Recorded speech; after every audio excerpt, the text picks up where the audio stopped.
Olá, meu nome é Roberto, esse é o Primeiro Contato e olha só, o canal não morreu aparentemente.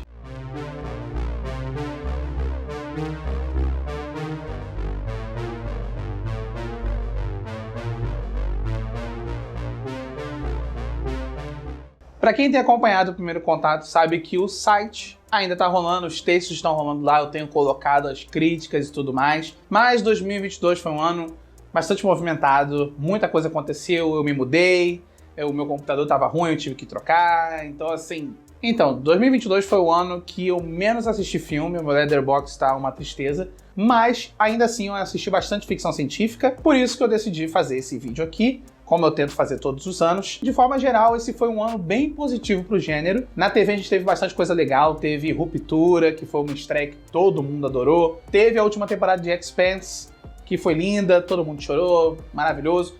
E também teve a única coisa de todo o universo Star Wars que eu acabei gostando, que foi o Andor. Agora falando do cinema mesmo, esse foi um ano que foi até bem diverso. Teve muita franquia aí retornando que se deu muito bem. Teve outras que retornaram e foram um desastre. E teve muita produção independente que chamou a atenção, que vai aparecer também aqui nessa lista, nas anotações que eu fiz desses filmes. Quantos filmes eu separei aqui? Para a lista, eu separei 30 filmes. Eu sei que é bastante coisa, então provavelmente esse vai ser talvez o vídeo mais longo do canal, então... Mas também foi tanto tempo que eu não fiz um vídeo que vai compensar. Quais são as regras para um filme entrar aqui numa lista específica de 2022? São as mesmas regras que eu sigo todo ano. Vai entrar aqui todo filme que foi lançado originalmente em 2022. Seja no cinema, plataforma de streaming ou festival. Tem filme aqui que foi lançado originalmente em 2020 e só 2 anos depois saiu aqui no Brasil. Então se ele for lançado ou nos Estados Unidos ou no Brasil pela primeira vez, é o que vai contar quando eu assistir. E também tem casos de filme que ainda vai sair no Brasil, mas eu acabei assistindo em algum festival, alguma mostra. Tem uns filmes aí que eu queria muito ter assistido, mas ou eu não consegui porque eu não tive tempo, ou eu não tive acesso a eles. Foi o caso de Cryo, Deus, Lola, The Next Exit, Rubicon, The Antares Paradox e Viking. Todos esses que eu acabei de mencionar eu só não assisti porque não tive acesso. Sabe um jeito de mudar isso, fazer com que o canal tenha uma frequência maior? Apoie o Primeiro Contato Sci-Fi, porque apoiando ele eu posso investir muito mais tempo fazendo conteúdo aqui pro canal também, além do site. Você já vai ter Primeiro Contato Sci-Fi em todo lugar, mas o canal pode ter uma frequência maior com você apoiando. Entra no link aí embaixo para você saber como ajudar. Teve 2 filmes que eu acabei não colocando na lista porque não foi justo, pelo simples motivo de que eu não consegui terminar eles de tão ruim. Foram Don't Worry Darling, que foi aquele desastre lá da Olivia Wilde, toda aquela treta de bastidores com Harry Styles, e também o Jurassic World Dominion. Eu tentei, gente, eu tentei mais de uma vez, eu não consegui, muito ruim. Esse novo Jurassic World aí eu tentei ver pela Laura Dern, mas eu não aguentei aquele núcleo do Chris Pratt e aqueles diálogos que foram feitos por algoritmo, não rola. E como eu faço todos os anos, eu não incluo filmes de super-herói, porque eles meio que criaram um próprio gênero também. E então, se você estivesse perguntando se não vai entrar aqui Pantera Negra, Thor... Eu tô tentando lembrar o que mais saiu de herói do ano passado. Que saiu mais? Eu vi esses dois. Adão Negro, para as 2 pessoas que assistiram Adão Negro. E... Caramba, Batman foi bom. Batman foi legal, olha aí. Mas eu não vou falar de filme de herói aqui, então é isso. Então vai aí uma menção honrosa ao Robert Pattinson, que tá ótimo como Batman.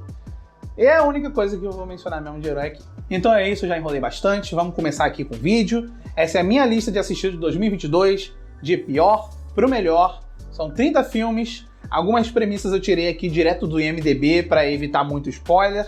E você pode ver alguns comentários mais elaborados meus, ou no meu Letterboxd, eu vou deixar aí embaixo na descrição, ou entrando mesmo lá no site do Primeiro Contato Sci-Fi, que eu vivo lá o tempo todo postando crítica, comentário, resenha e tal.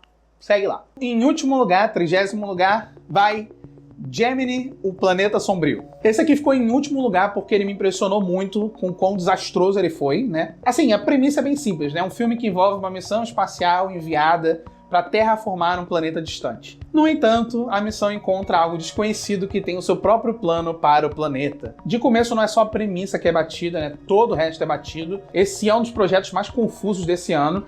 Ele tem até uns visuais competentes ali, um orçamento que podia ter sido melhor investido no roteiro, mas o que mais me impressionou foi o trabalho de som, mas ele me impressionou negativamente. O filme todo foi gravado em inglês, na língua inglesa, e depois, eu não sei se eles perderam o som original durante a produção do filme, mas depois o filme é dublado, ele é redublado com as vozes dos atores em inglês. Só que a redublagem tá toda fora de sincronia, é uma bagunça, então não faz sentido nenhum. Esse filme, em questão técnica, ele já é um desastre. E não é uma questão igual Suspiria, sabe? O Suspiria do Dario Argento, eles tiveram que fazer uma modificação por causa da linguagem. Aqui não, aqui parece que realmente foi um desastre, parece que algum acidente aconteceu e eles não sabiam como resolver. Ainda que isso seja só um problema técnico que distrai, o que realmente faz esse filme um desastre são esses diálogos genéricos. Então também tem aqueles clichês do protagonista, que é o astronauta que sente falta do filho, e também tem o astronauta babaca que quer colocar a missão na frente da tripulação.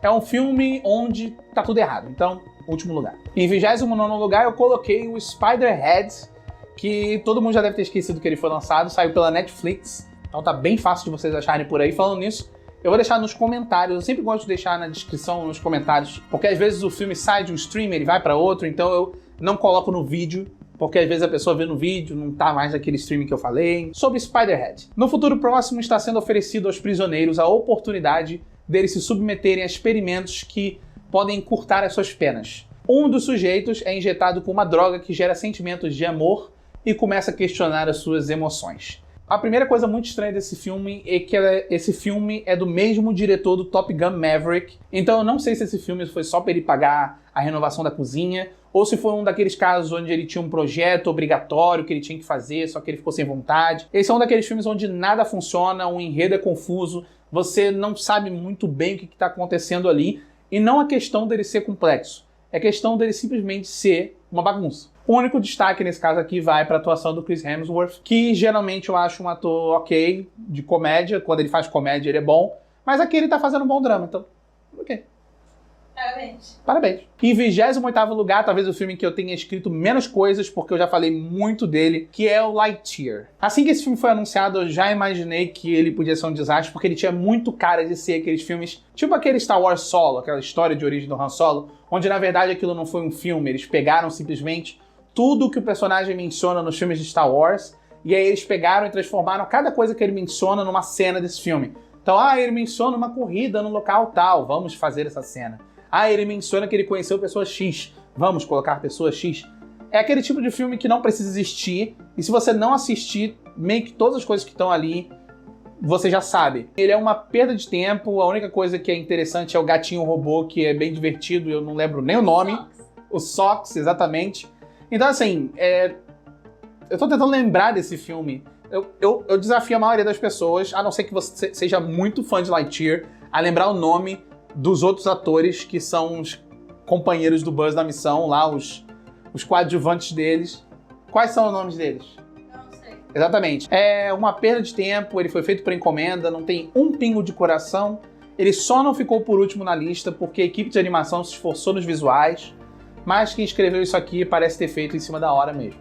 Em 27º lugar, Amor Artificial. Esse aqui é uma história de amor onde um edifício de inteligência artificial funciona com sentimentos humanos.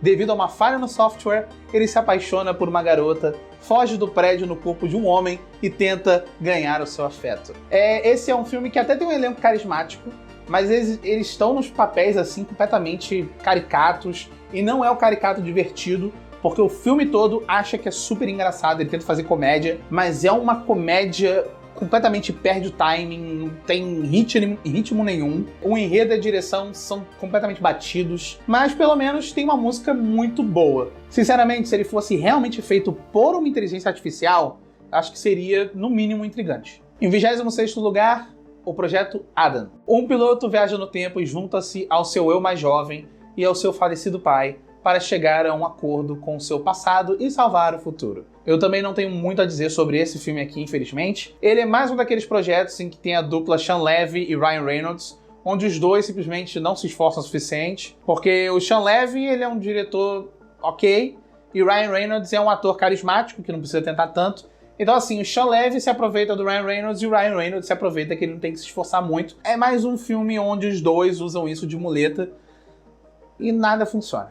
Em 25º lugar eu coloquei aqui o Big Bug. Em 2045 as inteligências artificiais cuidam de quase tudo, até na casa da nostálgica Alice, que ainda coleciona livros físicos e outras antiguidades. Certo dia os robôs se rebelam e os androides dela trancam as portas para protegê-la. Mas há perigos do lado de fora e outras pessoas correndo riscos além dela. É uma pena que esse filme aqui teve o retorno do Jean-Pierre Jeunet. Eu não sei falar o nome dele perfeitamente, porque eu não sou francês. Pra quem não lembra, ele é o diretor do Amélie Poulain. Então assim, já faz um tempo que ele não lança o filme, então ele voltou ainda mais com um filme de ficção científica pra Netflix, então eu fiquei animado, eu tava bem interessado pra saber o que ia acontecer, mas eu acho que ele se perdeu um pouco ali, perdeu um pouco a mão, porque ele tenta focar bastante na comédia, ele esquece a ficção científica e a parte de comédia fica um pouco batida, parece muito derivado de coisas que ele mesmo já fez antigamente.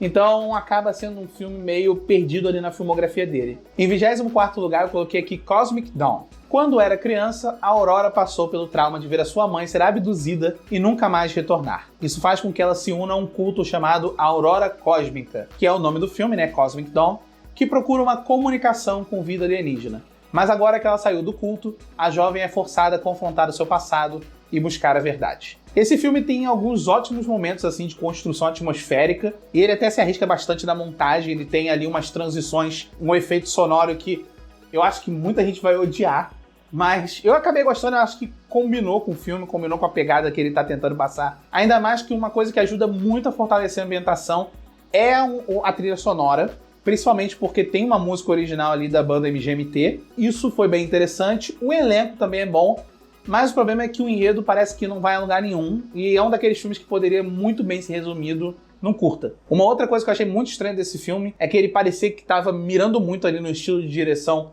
do Panos Cosmatos, mas errou feio. Em 23º lugar eu coloquei aqui o primeiro filme brasileiro da lista, Medida Provisória. No Brasil do futuro, um governo autoritário ordena a todos os cidadãos de origem africana que se desloquem para a África. Isso cria um caos com diversos protestos e um movimento de resistência clandestino que inspira a nação. Desde que esse filme foi anunciado, eu estava muito animado para ver o Medida Provisória, porque eu sou muito fã do Lázaro Ramos como ator, então eu queria ver como é que seria ele como diretor, né? O problema é que eu acabei não gostando tanto assim do filme, tirando o ótimo elenco, né? Tem o Seu Jorge, a Thaís Araújo e o Alfred Enoch, que eu não sabia que tinha sangue brazuca, aparentemente. Eu, infelizmente, não gostei do texto e eu achei a direção do Lázaro Ramos muito insegura. Ele cria ali uns paralelismos ali que não funcionam pra mim, e não funcionam tão bem, não causam aquele impacto que ele tá procurando. Uma outra coisa que é muito chata é que o filme tá carregado de frases de efeito do Twitter. Então é uma coisa que eu até coloquei na minha crítica que tá lá no site. É um filme que tem uma intenção muito boa. O que ele tá querendo dizer é muito legal, mas o que ele acaba dizendo fica meio perdido,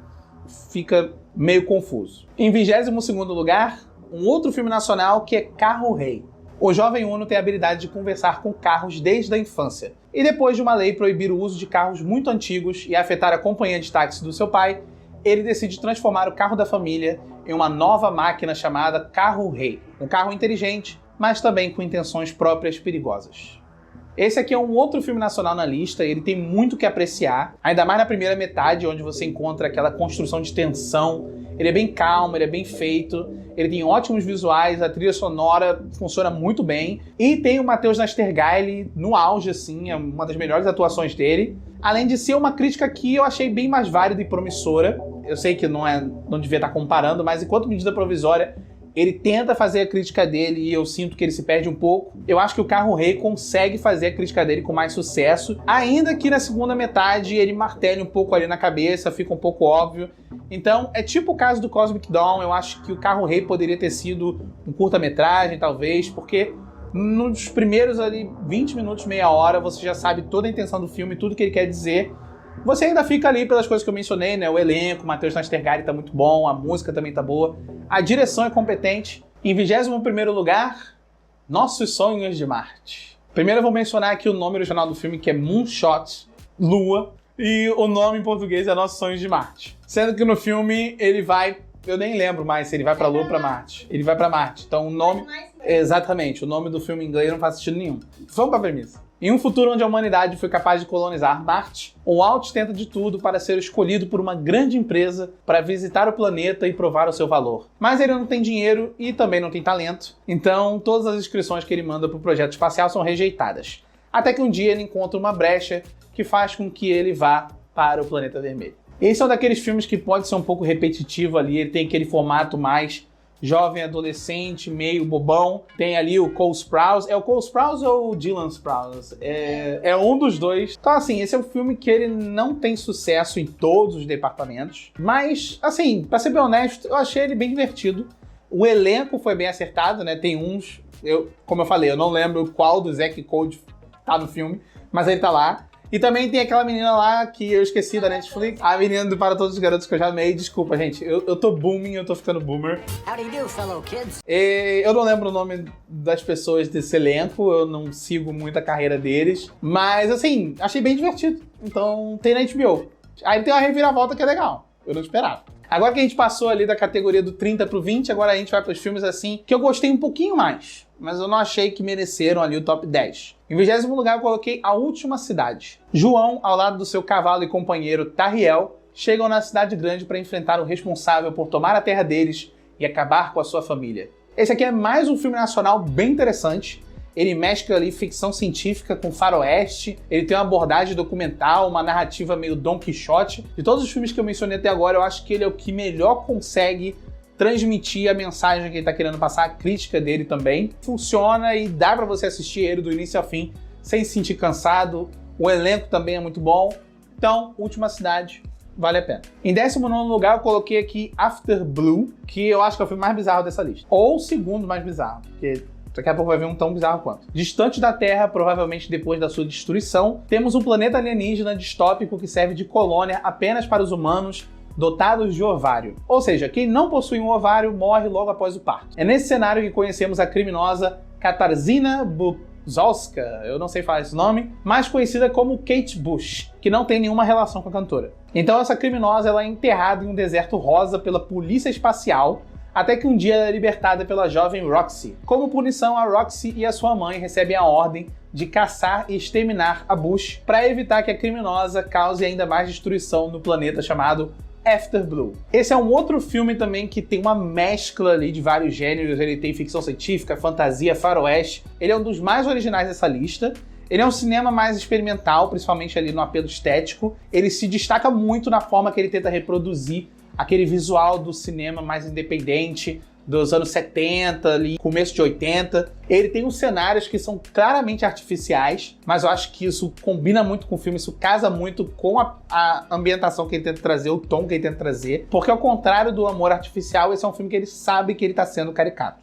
Em 18º lugar, é um filme que eu sei que algumas pessoas vão ficar decepcionadas, porque é um grande diretor, eu também adoro ele, mas eu coloquei Crimes do Futuro, Crimes of the Future. Os humanos se adaptam a um ambiente sintético, com novas transformações e mutações. Com a ajuda de Caprice, Saul Tenser, que é um artista performático, mostra publicamente a metamorfose dos seus órgãos em atuações de vanguarda. O Crimes do Futuro é outro filme do Cronenberg que tem um ótimo elenco, ótimos visuais, principalmente ali o design de produção dele. Ele rende muito debate interessante, mas ele tenta tanto reforçar a ideia dele de um jeito que parece que o Cronenberg tá até meio inseguro no que ele tá querendo dizer. Então, não é questão de ficar confuso, é questão de chegar em alguns pontos e ele tentar até explicar o que ele tá querendo passar com o filme. Então, eu sinto que é um Cronenberg ali que ele ficou com medo de pesar a mão na própria identidade dele no filme. Ainda assim, ele tem, como mencionei, ótimas atuações, e a Kristen Stewart, que ela podia ter muito mais tempo de tela. Finalmente as pessoas notaram que a Kristen Stewart é ótima pra fazer papel bizarro. Então assim, gente, põe ela no filme, mas deixa ela como personagem recorrente. Ela aparece, sei lá, 5 minutos nesse filme aqui, e ela é claramente a melhor parte. Em 17º lugar, Strawberry Mansion.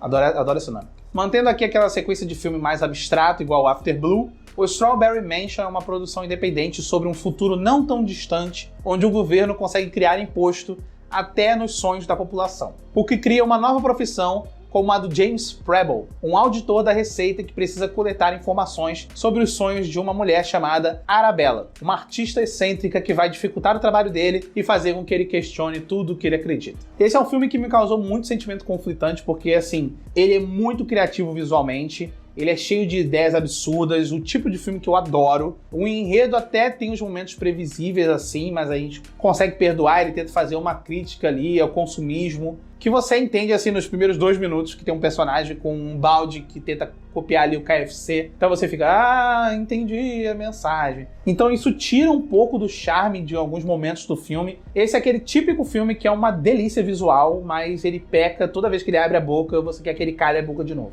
16º lugar, eu coloquei aqui, eu acho que esse foi o último filme que eu assisti da lista, que foi o Moon Man. O engenheiro Yu trabalha na Lua tentando ajudar em um ambicioso projeto capaz de evitar qualquer ameaça ao planeta Terra. Mas depois de uma evacuação de emergência, o Yu é esquecido na Lua e ele vê um meteoro atingir a Terra, o que faz dele o último homem vivo. Mas logo ele descobre que não está completamente sozinho. Esse filme ele é muito divertido, ele é até emocionante em alguns momentos. Esse arrasta um pouco, obviamente. O foco dele é na comédia, e a comédia é boa, mas tem horas que ele toma muito tempo com os segmentos ali. Ele acha que uma piada vai ser engraçada por 10 minutos, então assim, ele estica aquela cena por 10 minutos. Pelo menos os personagens são carismáticos o suficiente para carregar essas 2 horas, que mistura ali elemento de trama de filme como Perdido em Marte, Show de Truman também. Ele tem uma execução que não é tão óbvia quanto fez parecer pelo que eu falei aqui, mas ainda assim é um pouco cansativa. Você vai dar ali 1h30 de filme e você vai começar a se questionar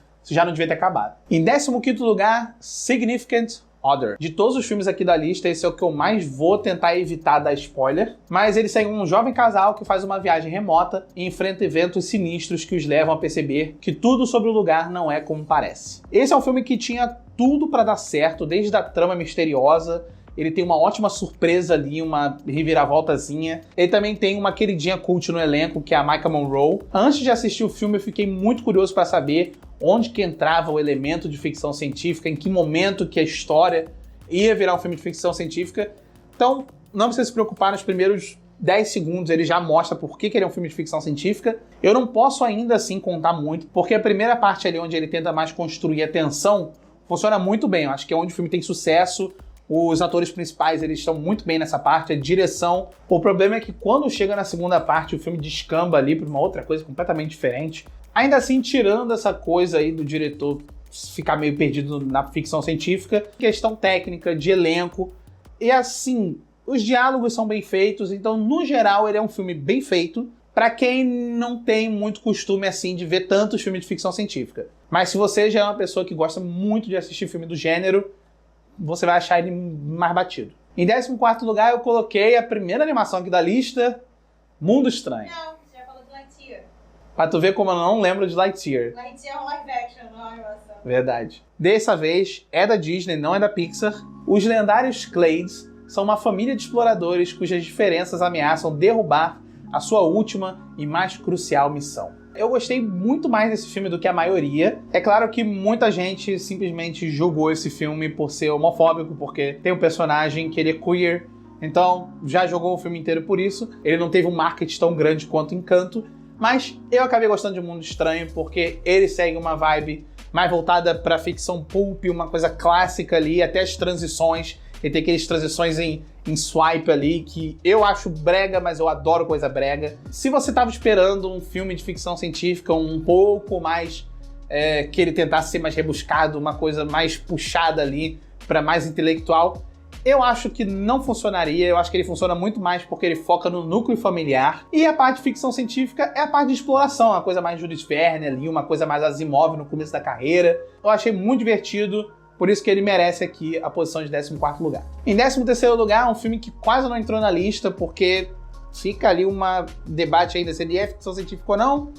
Ruído Branco. Ele dramatiza as tentativas de uma família americana contemporânea de enfrentar os conflitos da vida cotidiana, enquanto lida com os mistérios universais do amor, da morte e da possibilidade de felicidade em um mundo incerto. Ele tem seus problemas, a maioria deles é mais voltado ali para montagem, porque esse parece aquele tipo de filme onde o diretor, o Noah Baumbach, ele pegou o livro original, Ruído Branco, parece que ele fez um filme de 10 horas ali, e ele teve que encurtar em algo ali de 2 horas e meia, Dá pra ver que a montagem foi um pouco sofrida. Tem algumas coisas ali que estão espalhadas na trama, não parece se conectar tão uniformemente.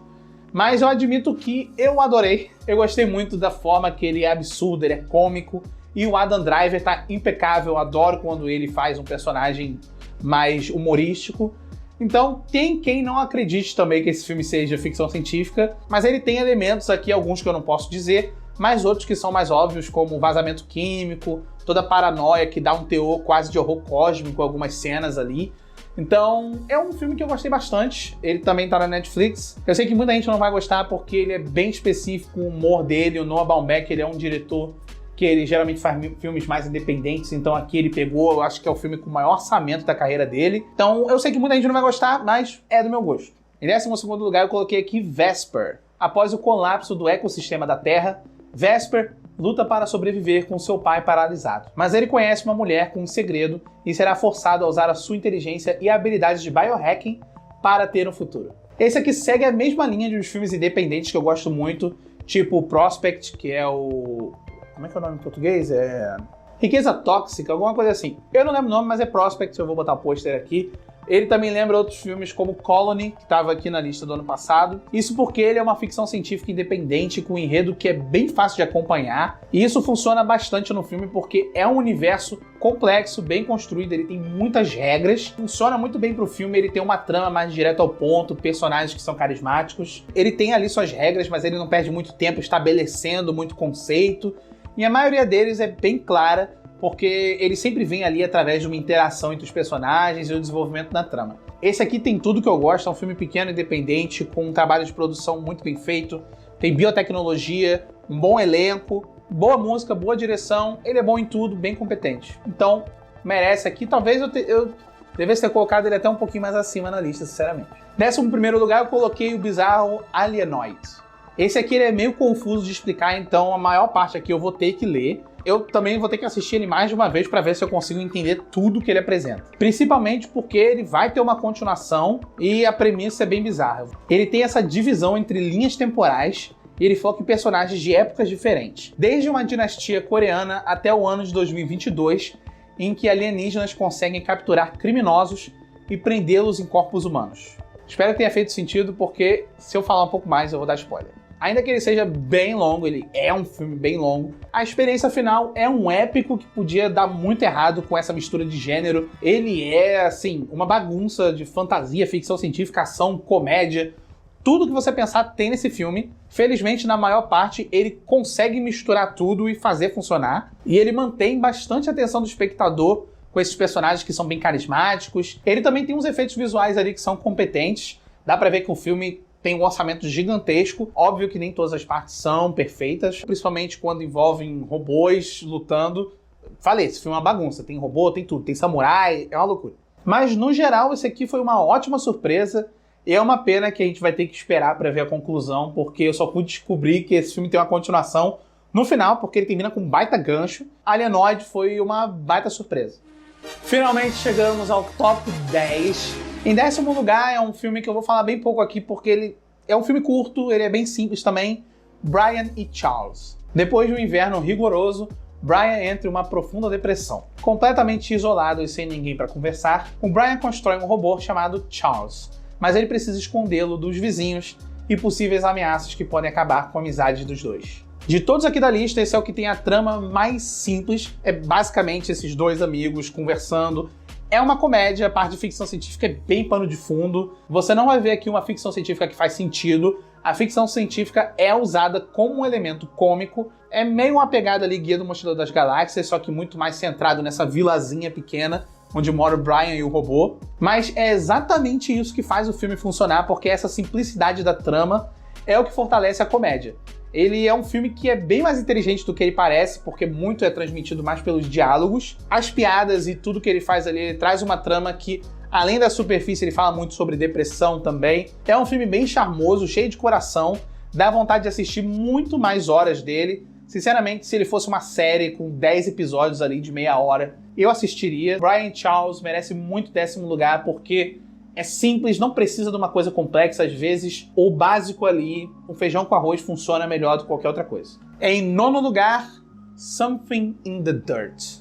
Levi acabou de se mudar para Los Angeles e conhece o vizinho John, com quem ele logo faz uma amizade e passa a investigar eventos sobrenaturais no seu apartamento. Logo, eles transformam a sua experiência em um documentário, mas a sua amizade começa a sofrer depois de descobrirem um mistério perigoso. Para quem já gosta aí de ficção científica independente, provavelmente conhece os diretores, o Jason Benson e o Aaron Moorhead. Eles sempre trabalham ali com essas premissas cheias de elementos que nem sempre casam perfeitamente, mas a ideia geral sempre funciona e os filmes deles se sustentam muito por conta do carisma da dupla, os diálogos que são muito bem escritos e o ótimo trabalho de efeitos visuais independentes deles. Então, se você gosta de filmes envolvendo ali conspirações, uma coisa na pegada mais o mistério de Silver Lake, aquele lá do Andrew Garfield, só que mais voltado para ficção científica, você vai amar esse aqui. Em oitavo lugar, Duel. Depois de receber um diagnóstico terminal, Sarah opta por um procedimento de clonagem que substitui a sua versão doente por uma nova. E isso serve para manter a sua família feliz. Mas assim que ela percebe que está na verdade curada, a única forma de desfazer o clone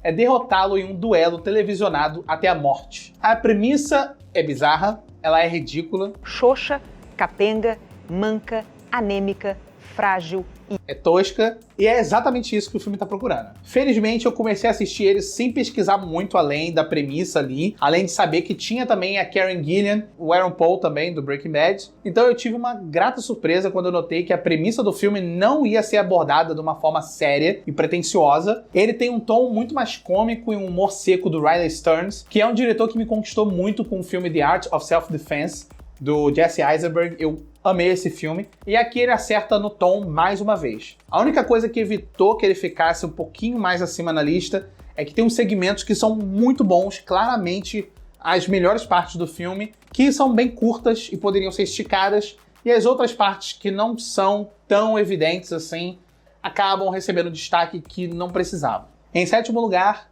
o After Young. No futuro próximo, uma família enfrenta questões de amor, ligação e perda após o seu ajudante androide ser avariado inesperadamente. Eu já fiz um vídeo aqui no canal falando do After Young, então já tem uma crítica. Ele é um filme que vale a pena você saber um pouco da produção, um pouco sobre o conto original.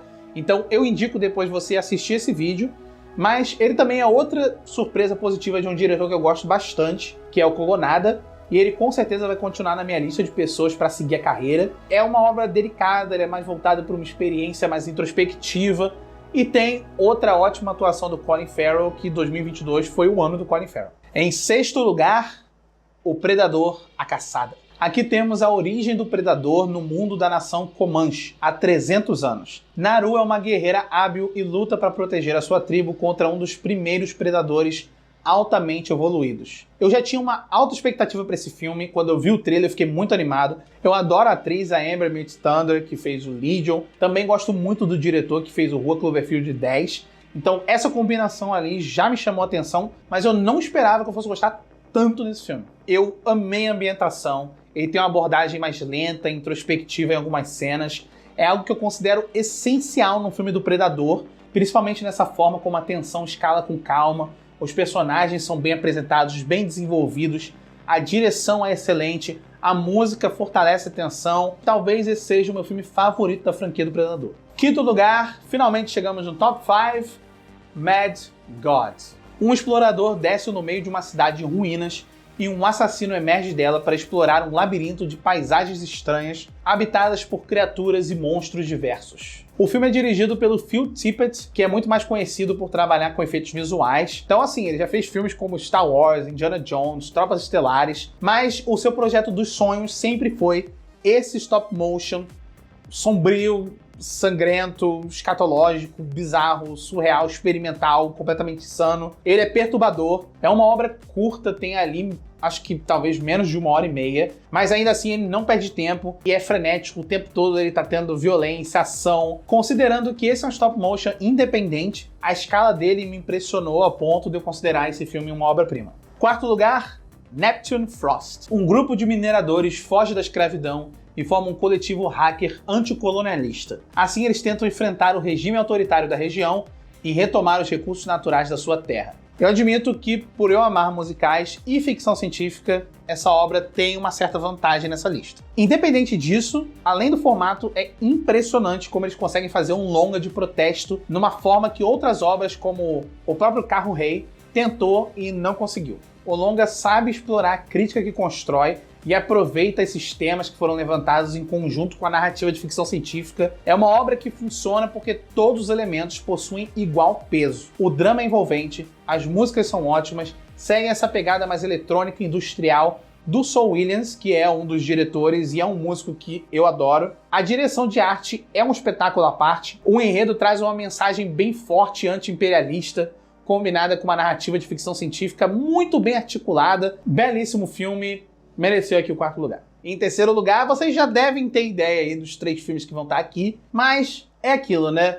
Eles realmente foram os melhores do ano, não tem jeito. Em 3º lugar, Avatar, O Caminho da Água. Mais de uma década depois do sucesso do James Cameron, a gente volta para Pandora e segue o Jake Sully vivendo com sua nova família. Mas uma ameaça do passado retorna para terminar o que foi iniciado anteriormente, e o Jake deve levar a sua família para novos territórios para reunir aliados e uma guerra por vir. Eu nem preciso dizer que isso aqui é um espetáculo visual do James Cameron. Quem tem seguido as lives aqui do canal tem notado que eu e o Daniel, a gente fala o tempo todo de Avatar. A gente já falou dos efeitos visuais, já falou da produção, já falamos da direção, já falamos de tudo. Não falta conteúdo sobre Avatar aqui no canal. Ainda assim, é um grande avanço tecnológico. Se antes a gente achava impressionante usar o óculos 3D, agora é impressionante como James Cameron consegue criar um cenário inteiro, todo computadorizado. Você acha que tem um híbrido ali de live action com animação, mas não, o filme inteiro é feito assim. O James Cameron patenteou não sei quantos milhares de efeitos aí que agora todo mundo vai usar e realmente vai avançar a linguagem visual do cinema, dos videogames, de tudo mais. É um filme longo? É, mas ele é impressionante, personagens e uma trama mais envolventes e interessantes que o filme anterior. Então, se você quiser saber em mais detalhes do que eu achei, eu fiz até um episódio do podcast sobre o filme. Dá uma ouvida lá, vou botar no link aí embaixo. Filmaço, 3º lugar, James Cameron. Nunca poste contra James Cameron. 2º lugar, Nope, porque eu me nego a falar o nome desse filme em português. Não olhe para esse filme. Não, é só não olha. É pior ainda. A dupla de irmãos Emerald e O.J. testemunham uma descoberta assustadora na fazenda do seu pai, que faleceu recentemente. Logo, uma ameaça misteriosa faz com que eles procurem uma forma de sobreviver, mas também arranjar algum dinheirinho no caminho. Eu achei esse filme bem menos pretensioso do que o Us, o Nós. O Jordan Peele é um diretor que eu tenho seguido desde que ele fazia as sketches de comédia dele lá com Key & Peele. Sou muito fã do trabalho dele, adoro tudo que ele faz, até quando, né, igual eu acabei de falar do Us, eu não acho que o Us seja o melhor trabalho da carreira dele. Provavelmente Keanu é o melhor, brincadeira. Eu acho que o Nope ele tem uma abordagem bem mais inteligente para o gênero de ficção científica do que eu esperava. Esse é um filme que mostra até um amadurecimento do Jordan Peele como diretor. Ele consegue casar bem a narrativa visual com o texto, cria uma história que ao mesmo tempo ela é aterrorizante e fascinante, com diversas camadas, interpretações, temas que ele explora com sucesso como poucas pessoas conseguem hoje em dia. Também fizemos um episódio de podcast sobre esse filme com o pessoal do Central Pandora, então escuta lá que tá bem completo, a gente fala de tudo, produção, a gente fala sobre teorias, sobre uma possível versão estendida. Em primeiro lugar, tudo em todo lugar ao mesmo tempo. Evelyn Wang é uma imigrante tendo uma vida comum, trabalhando em uma lavanderia ao lado do marido e cuidando da sua filha. Até que um dia ela precisa declarar o seu imposto de renda, mas se vê uma viagem pelo multiverso, onde só ela pode salvar todos os mundos possíveis e enfrentar o mal que vem destruindo as linhas temporais alternativas. Pessoal, não tem como fugir, esse foi facilmente o filme mais comentado de ficção científica do ano, e também não tem como negar que ele foi o que melhor explorou esse conceito do gênero para debater temas importantes sobre tradição, trauma e família. É óbvio que assim que ele ficou famoso, começaram os comentários de que ele não é a coisa mais genial do mundo, como se ele tivesse essa pretensão também. Lembra que ele é feito por uma dupla de pessoas que o filme anterior era sobre um cadáver que peida. O filme é feito pela dupla Daniel Scheinert e Daniel Kwan, que são os Daniels. Eles são dois diretores que eu sempre admirei por conta desse trabalho que mescla uma premissa absurda e estúpida com uma execução que é honesta e consegue até emocionar o espectador. Então, eu acho que aqui eles fizeram a mesma coisa que eles fizeram nos filmes anteriores, como o Swiss Army Man, um cadáver para sobreviver. E é claro que a gente já viu elementos desse filme, coisa de multiverso, em várias outras obras de ficção científica. O Rick and Morty tá aí toda semana fazendo isso, mas o que diferencia o filme é que o Tudo em Todo Lugar faz questão de comentar também essa forma como as narrativas têm explorado o niilismo, sempre da mesma forma, batida e repetitiva, aquela coisa mais negativa de que nada faz sentido. Além de toda essa mensagem séria, ele é um dos filmes mais divertidos do ano. um dos mais criativos na forma que ele usa esses elementos comuns do gênero de ficção científica. E ele tem uma excelente atuação da Michelle Yeoh, que é uma atriz já veterana, mas que eu nunca vi ela recebendo esse reconhecimento mesmo que ela merece. Michelle Yeoh, eu te amo. Deem tudo para tudo, em todo lugar, a todo tempo, o tempo todo. E é isso, pessoal. Essa foi a minha longa lista de 30 filmes assistidos em 2022, dos piores para os melhores. Algumas opções aqui vocês já esperavam, obviamente. Tem muita dica também independente aqui, alguns filmes que são fáceis de achar, você encontra na Netflix, você encontra na HBO, você encontra em qualquer streaming. Vou deixar aqui embaixo a relação de onde você assiste esses filmes. Vou deixar aqui também embaixo o link dos podcasts, o link do site. Então, se você gostou desse vídeo, gostou do conteúdo, siga aqui o canal, se inscreve, apoia o canal também. A gente tem um Apoia-se, vou botar em algum lugar aqui da tela a logo e o link também. Diga aí nos comentários qual foi o seu filme de ficção científica favorito. Até a próxima. Tchau.